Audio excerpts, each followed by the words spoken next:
धगधगीता ती दारुण चापी सचिला आपण दुष्ट दळण करावया। गौरीपुत्र गणराय, कौशल्या पुत्र रामराय, अंजना माईचे लाडके असे असणारे सुपुत्र हनुमंतराय यांच्या चरणावर नतमस्तक होऊन या ठिकाणी गुणी वाचक, ज्ञानी सूचक आणि श्रोते सज्जन मायबाप तुमच्याही चरणावर या ठिकाणी नतमस्तक होतो आणि कथेकडे वळतो। आणि कथेकडे वळण्यापूर्वी या ठिकाणी कलीनारायण यांच्याही चरणावर या ठिकाणी नतमस्तक होतो। कारण या ठिकाणी हनुमंतराया पर्वत घेऊन जात असताना त्यावेळेस असा असणारा नंदीग्राम त्या ठिकाणी लागला आणि लागल्याच्या नंतर भरत भैयानं त्या ठिकाणी वर आकाशाकडे पाहिलं आणि पाहिल्याच्या नंतर अनुमान लावला। अनुमान असा लावला की या ठिकाणी इंद्रदेव कारण म्हणजे काय विमानामध्ये जात आहे आणि सोबत अप्सरा आहे आणि सोबत अप्सरा असून या ठिकाणी क्रीडा करत जात आहे। गुन्हाने चाललाय का नाही, मग याच्यामध्ये त्याचा विवेक संपलेला आहे। कारण माणसाचा एकदा जर विवेक गेला तर त्या ठिकाणी सज्जन चांगला दुर्जन हे कोणीच काही कळत नाही त्या ठिकाणी।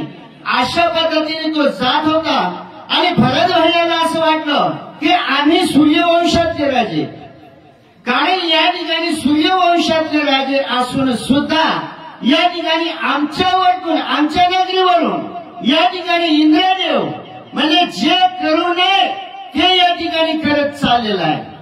म्हणून त्या ठिकाणी भरत भैयानं राम नामांकित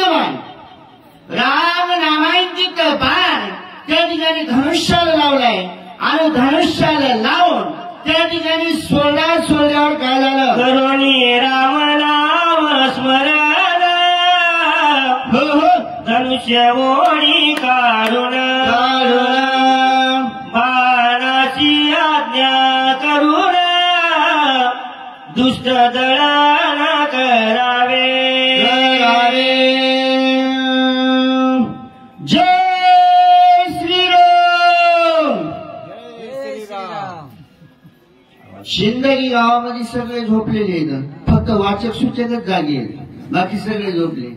त्याच्यामुळे श्रोते सज्जन मायबाप या ठिकाणी सर्वांनी एकदा मोठ्या आवाजात गजर करायचा आहे। जय श्रीराम। आपल्या लाडक्या बहिणी जावा झालं नाही, हा एकदा जय श्रीराम। वाह, क्या धन्यवाद धन्यवाद। कारण या ठिकाणी कथा आपण प्रभू रामचंद्राची या ठिकाणी सांगायला लागलेले आहेत, ऐकायला लागलेले आहेत। कारण या ठिकाणी हे जे 7 अध्याय आहेत, हे 7 अध्याय जर सुरुवातीपासून शेवटपर्यंत जर ऐकले तर एक तप होत असते, एक तप। कारण सत्ययुगामध्ये त्रेतायुगामध्ये काय करावं लागत होतं, तपश्चर्या करावं लागत होती। 12 वर्ष तपश्चर्या केल्याच्या नंतर 12 वर्षाचं एक तप त्या ठिकाणी होत होतं। पण कलियुगात तेवढा आपल्या अवस्था होत नाही, म्हणून भगवंतांनी या ठिकाणी सोपं करून ठेवलेले हे 7 अध्याय जरी रात्रभर आपण ऐकले तर आपलं एक तप 12 वर्षाचं एक तप एका रात्रामध्ये या ठिकाणी होतंय। म्हणून कथा श्रवण करीत असताना या ठिकाणी आपलं मन, बुद्धी, चित्त आणि अहंकार त्या 4 गोष्टी कथेकडे माणसाने लावल्या पाहिजे। आणि कथा ऐकत असताना भगवंताचं चिंतन या ठिकाणी घडलं पाहिजे, अशा पद्धतीत कथा ऐकली पाहिजे। म्हणून सावध व्हा आणि सावध होऊन ही कथा ऐका। कारण शरणांगताशी रक्षिता शक्ती भेदली सुमित्रा सुता समूळ त्याची परिसावी कथा 7 अध्याय परिसोनी। म्हणून हे 7 अध्याय माणसानं सावधतेनं या ठिकाणी ऐकावे।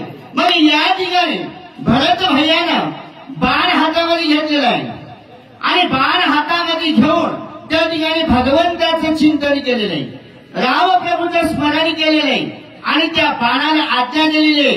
काय दिलेली आहे? राम नामांकित बाण. कारण त्या बाणाचं नावच होतं राम नामांकित बाण, अग्नी बाण.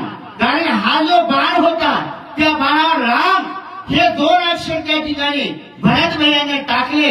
मनोभावाने त्या ठिकाणी तो मंत्र म्हणला आणि त्या बाणाला त्या ठिकाणी आज्ञा दिली आणि आज्ञा देऊन तो बाण त्या ठिकाणी भरत भैयानं सोडला आणि सोडल्याच्या नंतर काय झालं? बाण श्रीरामांकित हनुमान श्रीराम भक्त जीवापरीचा अत्यंत आप्त राम स्मरत सर्वदा.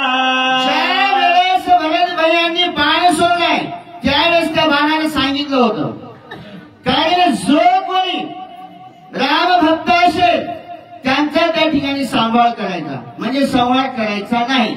मग आणि जो कोणी दुष्ट असेल त्याचा संवाद करायचा आहे अशी आज्ञा दिलेली होती. पण ज्या वेळेस तो बाण तिकडे गेल्याच्या नंतर त्या ठिकाणी हनुमंतराय कोण होते? श्री रामप्रभूचे किंकर होते, दूत होते, भक्त होते. मग भक्त असल्यामुळं हा जो रामांकित बाण आहे तो बाण त्या ठिकाणी हनुमंतराय काय करतो आपण ते पुढच्या ओळीत ऐकू. सुटोनी सीतेच्या कडकडाती हो हो बाण पडिला ती संकटी कोणावरी करावी सर्वस्ती अभक्त्य दृष्टी दिसेना. कारण त्या ठिकाणी भगत भैयाने जो बाण सोडलाय बाण होता राम नामांकित बाण. गेल्याच्या नंतर मालकाची आज्ञा आहे आणि मालकाची आज्ञा पाळावंच लागत असते. पण ज्या वेळेस त्या ठिकाणी गेला कडाडीने गेलाय आणि गेल्याच्या नंतर समोरची व्यक्ती अशी असणारी भगवंताचा भक्त आहे, रामप्रभूचा किंकर आहे, रामप्रभूचा दास आहे. पण आता या ठिकाणी आपल्याला नेमकं करायचंय काय असा विचार तो बाण त्या ठिकाणी करू लागलाय. भगतोडी जावे जरी तुला भरत नदीला संपूर्ण कपिशी करावे कंगना तरी अशी स्मरण श्रीरामाचे. आणि बाबा तो त्या ठिकाणी बाण विचार करू लागलेला आहे.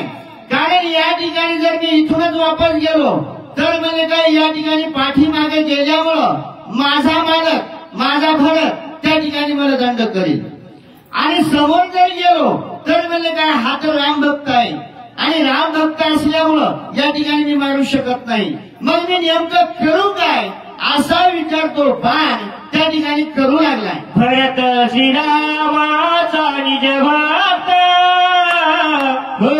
कपीस प्रेम राम स्मरत माझा नचले पुरुषार्थ बाण विस्मित विचारी. कारण त्या ठिकाणी राम नामांकित बाण विचार करू लागलेला आहे.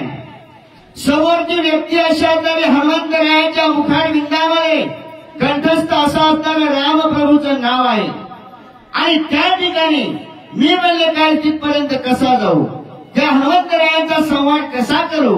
तो बाण त्या ठिकाणी विचार करू लागला आता करू तर काय करू. भरताची अन्यायशी जे दंडाव्या ती दुष्टाशी दुष्ट म्हणू नये कपिशी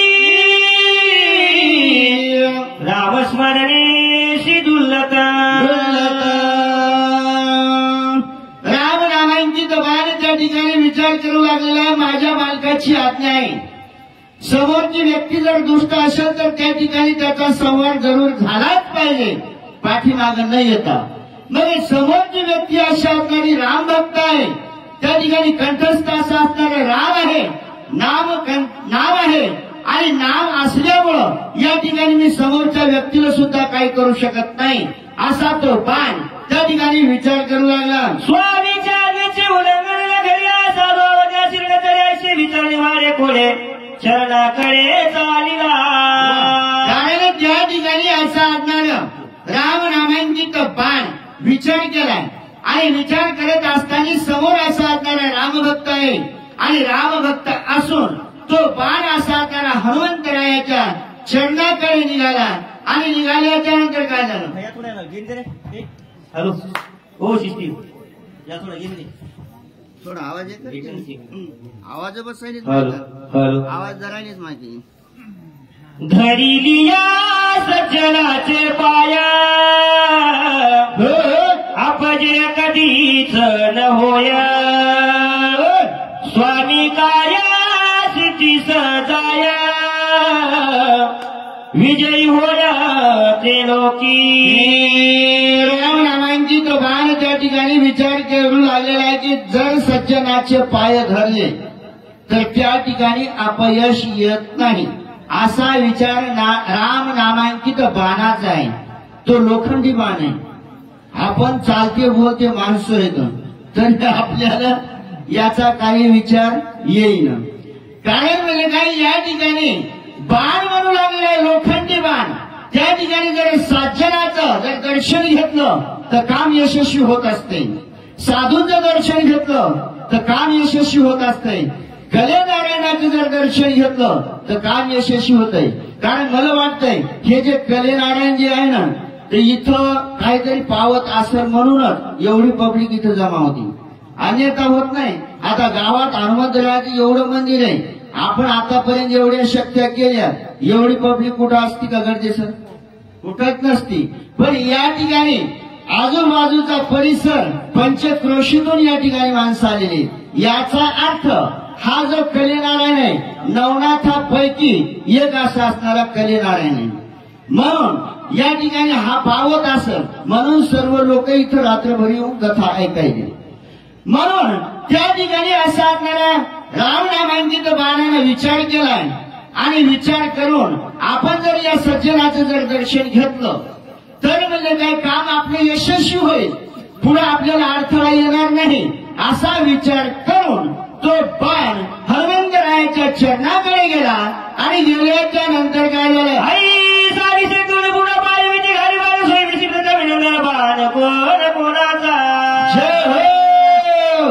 कारण त्या ठिकाणी तो बाण राम नामांकित बाण हनुमंतरायाच्या पायाला जाऊन मिठी घातली आणि मिठी घातल्याच्या नंतर हनुमंतरायाने त्या ठिकाणी खाली बाणाकडे पाहिलं आणि बाबा हा बाण कोठून आलाय कोणाचा आहे कशासाठी आलाय माझ्या पायाला मिठी कशामुळे वाढली असा विचार हनुमंतराय करू आईचे विचारिता वणी हो हो बाणावलोकित नयनी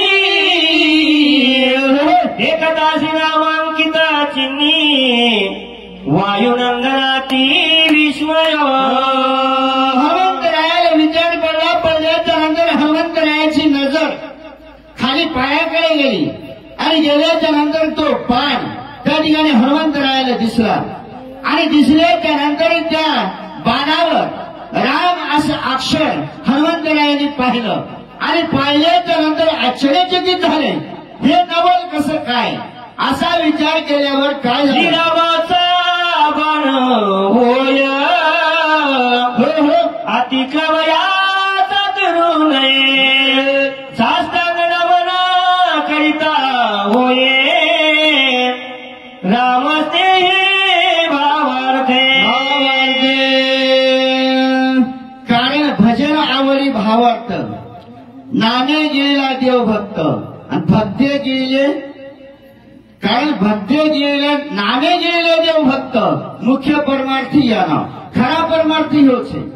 कारण हनुमंतरायांनी ज्या वेळेस तो बाण पाहिला 2 अक्षर पाहिले राम नाम पाहिलं आणि पाहिल्याच्या नंतर हनुमंतरायाने विचार केलाय की हा जो बाण आलेला आहे माझ्या प्रभूचा आहे माझ्या रामप्रभूचा आहे आणि असं म्हणून याचा म्हणजे काय अवलंबन करता त्या ठिकाणी हनुमंतरायाने त्या ठिकाणी साष्टांग दंडावर त्या ठिकाणी कोणाला त्या बाणाला घातलाय आणि घातल्याच्या नंतर काय झालं पिकांशी बाणाचे वचन तो बोले ना संपूर्ण पाहू आदरिणे त्याचे चिन्ह तव तळे बाण ओढित. मग त्या ठिकाणी हनुमंतरायाने नमस्कार केलाय साष्टांग दंडावर घातलाय आणि घातल्याच्या नंतर बाण तर बोलणं. मग त्यावेळेस हनुमंतराय पाहू लागले नेमका हा बाण या ठिकाणी काय करतो. मग त्यावेळेस तो राम नामांकित बाण हनुमंतरायाला वर आकाशामधून खाली खेचू लागला आणि खेचत असताना काय लागणार, उद्या येईल दिवाकर म्हणून स्वामित्रासी रघुवीर घेऊन याला वज समोर बाण सत्वर तेथे ओढी.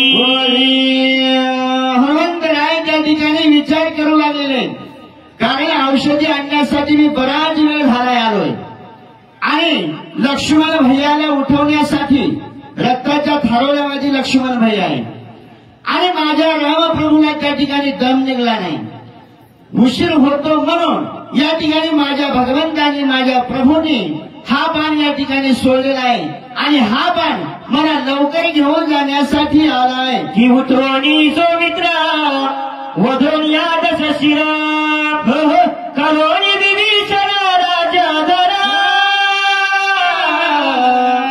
स्वये सत्वार येथे आला. म्हणजे हनुमंतरायाचा किती मोठा विचार.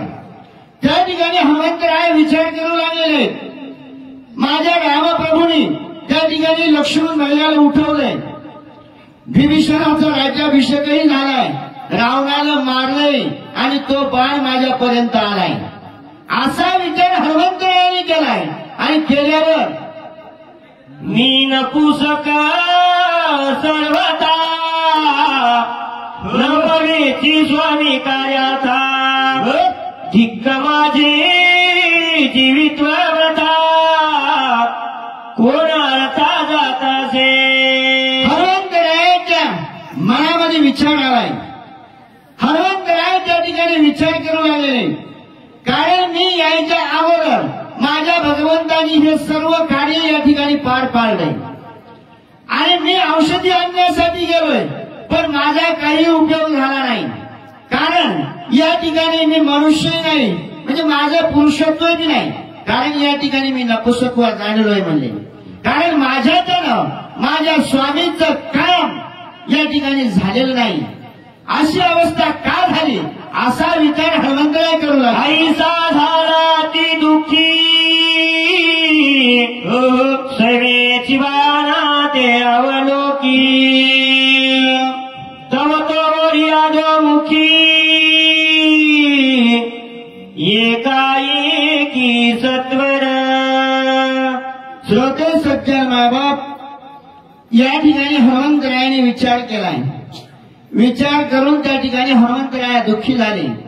दुःखी होऊन कारण या ठिकाणी माझ्याच्यानं कुठलंच काम झालेलं नाही, म्हणून त्या ठिकाणी खेद व्यक्त करू लागले आणि खेद व्यक्त करीत असताना कंठ दाटून आलेला आहे, डोळ्यामधून अश्रू वाहू लागलेले आणि तेवढ्यामध्ये त्या ठिकाणी शांतपणे बसलेले हनुमंतराय त्या ठिकाणी तो जो बाण होता तो बाण त्या ठिकाणी खाली खेचत होता आणि खेचत असताना काय झालं, कार्य साधेची माझे वेगे करीन दे पतन म्हणून कृपाल रघुनंदन सत्वर बाण पाठविला.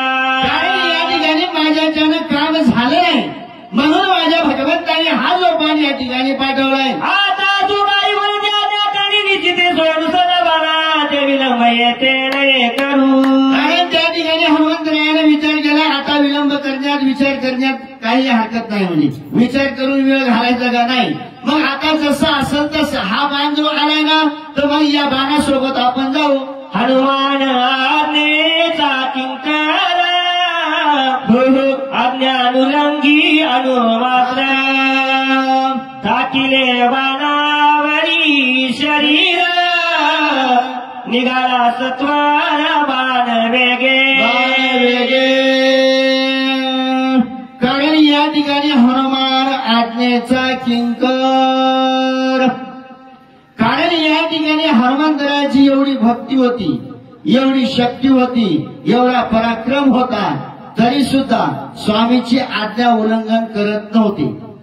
कारण या ठिकाणी स्वामीचा बाण आलाय, मग आज्ञा उल्लंघन कशासाठी करायची. आज्ञा त्या ठिकाणी पाळणे, आपलं शरीर होतं ते शरीर सर्व त्या बाणावर टाकलं आणि टाकून तिथून निघाले. भरत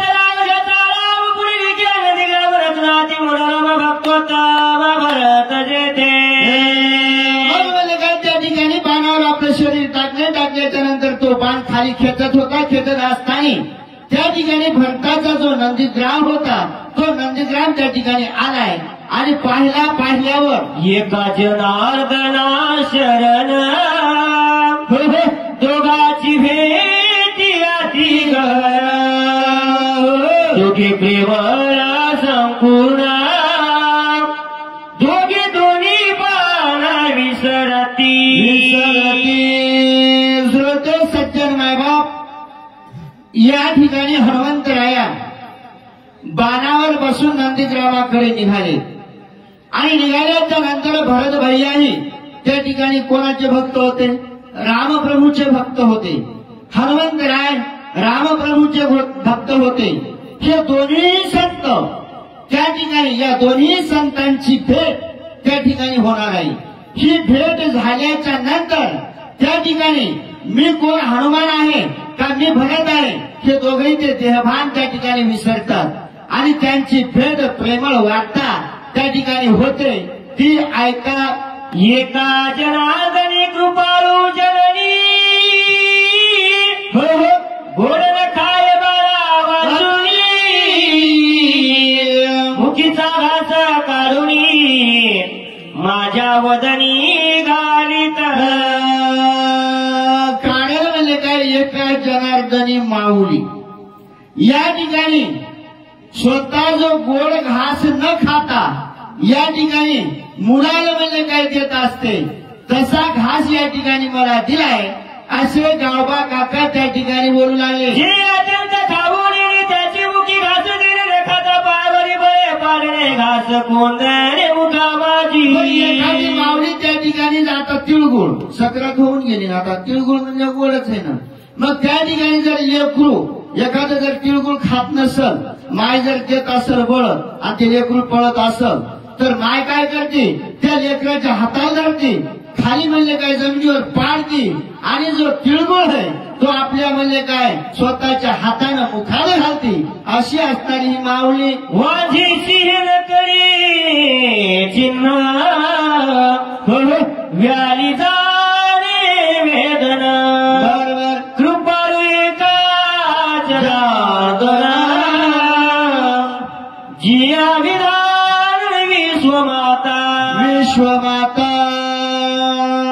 कारण या ठिकाणी हे वाघबाईला त्या ठिकाणी काय करणार आहे? कारण त्या ठिकाणी काहीच कळत नाही. किती प्रेम लावलं तर काही कळत नाही. तसं या ठिकाणी असं असणार म्हणजे काही ही व्यथा माझ्या माऊलीला कळाली म्हणून असे गावबाका काही ही जर विश्व माऊली आहे म्हणजे कारण स्वतःची माय त्या ठिकाणी लेकराला तेवढं प्रेम देते तर या ठिकाणी माझी जी गुरु माऊली आहे ही तर विश्वाची माऊली आहे. मग माझ्यावर न प्रेम करायला काय हरकत आहे? झालंय असं ते गावबा काका या ठिकाणी बोललं. ब्रह्मादिका पुत्र व्याली जिये ब्रह्मांडे सचिली निज कर्मे तुने मानिली मदते चाली लक्षणा. कारण ब्रह्मादिक पुत्रे व्याली तिने ब्रह्मांड सृजिली.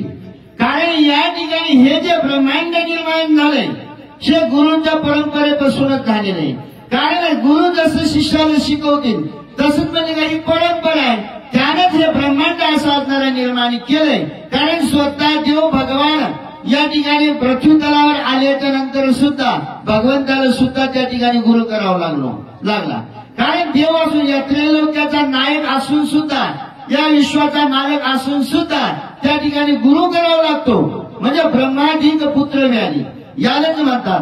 कारण या इथं आल्याच्या नंतर यानं त्या ठिकाणी गुरु करणं शिष्य होणं आणि या ब्रह्मांडाची रचना करणं हे तुझ्याच हातात आहे असे गावबा काका त्या ठिकाणी. उदक द्यावी की भुकेल्या जीव घालावे मज हे सर्व तान संभाळे तिने ओढावे माऊली. कारण म्हणजे काय? ताने द्यायला पाणी द्यावं आणि भुके द्यायला जीव घालावं हे म्हणजे माझ्याकडून होत नाही. पण माझ्या गुरुबावली ना त्या ठिकाणी केलंय आणि करून दाखवलंय. तेच आपण त्याच पद्धतीने आतापर्यंत आपण तेच करीत आलोय. पानपोळ्या कशासाठी लावायला उन्हाळ्यात? कारण तहानलेलं पाणी देण्यासाठी आणि भुकेलेलं अन्न आता जे आहे ना आपल्याला जीव घातले. तसं या प्रकारे या ठिकाणी सांगू लागले. याची काय करू आता जन्मून झाला करता, किती याची करू चिंता, काही सर्वता झालेला. कारण ज्या ठिकाणी मी काय करू, कारण याची चिंता कशी करू, कारण या ठिकाणी चिंता करण्याचं कामच नाही नो, कारण हे चालतच आलेलं आहे म्हणून चिंता करायची नाही. तास तोही घेऊन येणे म्हणून मुखीचे गाणे माझ्या मुखी कोंडणे, बाळा कारणे कृपाळू. कारण काय घास त्या ठिकाणी मुखीचा काढून माझ्या मुखामध्ये घातलाय. अति सुरस राम कथा जे हो माऊली श्रीघास गुण घेता, अरण्यालो अवचिता, काय सर्वता जाणेना. कारण या ठिकाणी गावबा काका सांगू लागलेले की माझ्या ही रामकथा सुरस आहे म्हणजे, कारण ही एवढी सुरस आहे, एवढी गोड आहे, एवढी प्रेमळ आहे. कारण या ठिकाणी कथा करिता निरूपण, जीवाचे उडे जीवपण, शिवाचे झाले शिवपण, ब्रह्म परिपूर्ण कोंदाटे, ही अशी कथा आहे. म्हणून माझ्या गुरु माऊलीच्या मुखामध्ये हा घास जाण्याचा, हे रामायण त्यांच्या मुखामध्ये जायचं, हा एवढा मोठा गोड घास त्यांनी मुखात न घेता माझ्या मुखात घातलाय, असे गावबा काका त्या ठिकाणी बोलू लागले. की कृपाळू कैशी तोंडीचे कारुणी वेगी शिवपिता माझे मुखाशी, निज मानसी सुखावे. त्या ठिकाणी माझे नाद आहे. या ठिकाणी सुरस रामकथा लिहित असताना, करत असताना तेवढ्यामध्ये मी गेलो म्हणजे, कारण एखादा जर माणूस जेवत असेल आणि तेवढ्यामध्ये जर आपण गेलो तर त्या माणसाला म्हणावंच लागते या जेवण, ते वाढणं हो की जेव घालणं हो की न हो, पण आपली पद्धत आहे. आपण जेवत असताना एखादा माणूस आला तर आपण काय म्हणतो, या जेवाय. पण या ठिकाणी तसं न म्हणताय, हे तर म्हणजे या जेवाय, पण त्यांच्या मुखातला घास काढून त्या ठिकाणी माझ्या मुखात घातलाय, अशी गावबा काका. बालकाच्या धनी धाई जे का शिष्याचे निझाले पणे होईजे, आणि काय न करे सहजे, सद्गुणी जाणीचे की प्रसवतिया. काय म्हणजे काय बाकीच्या कळणारच नाही. कारण या ठिकाणी ज्यानं भेटलंय त्यालाच माहित, कारण बाकीच्या काय कळणार आहे. कारण या ठिकाणी बाकीच्या कळणार नाही. कारण गुरुची म्हणजे काय कृपा झाल्यावर, गुरु दाविलिया वाटा येवोनी विवेक तीर्थकता, धुवोनी मळकटा बुद्धीचा दिन. कारण या ठिकाणी आपला मळ जर धुवून गेल्याच्या नंतर त्या ठिकाणी सर्व मोकळं होतं ना, तसे आपले गावबा काका या ठिकाणी बोलू लागले. एका जनार्दना शरण कपिरामा त्या धरून, बाणे आणि रापण गुणकथन पुढे असे. एकनाथ महाराजांची गुरुजन माऊलीला शरण जाऊन या ठिकाणी हनुमंतरायाला राम नामांकित बाण त्या ठिकाणी खेचून आलाय, खेचून घेऊन आलाय. आणि आल्याच्या नंतर त्या ठिकाणी नंदीग्राम आहे, त्या ठिकाणी गेल्याच्या नंतर काय होतंय, श्रोते कोपती जने सैराट भरला हरिनायका जनार्दने, काही म्हणे स्मरणा. श्रोते सज्जन मायबाप, तुम्ही म्हणसाल की या ठिकाणी सैराट कोणीकडे पळायलाय, कथा गेली बाजूला आणि सैराट कोणीकडे पळायलाय. पण श्रोते सज्जन मायबाप, या ठिकाणी माझ्या गुरु माऊलीची आठवण झाल्यामुळं माझ्या गुरु माऊलीच्या 2 वळ्या या ठिकाणी मी लिहिल्याय, असे गावबा काका त्या ठिकाणी बोलू लागले. स्वस्ती श्री भावनावनित करणे काका टिका हनुमंत नंदीग्राम गमनाम शतचत्वारी स्वाध्याय गुणा पुढारी गवळते हरी विठ्ठल श्री ज्ञानदेव तुकाराम पंढरीनाथ भगवान की जय. माऊली ज्ञानेश्वर महाराज की जय. प्रभु रामचंद्र भगवान की जय. हनुमान की जय. चला छत्रपती ही करून घेतलेली सेवा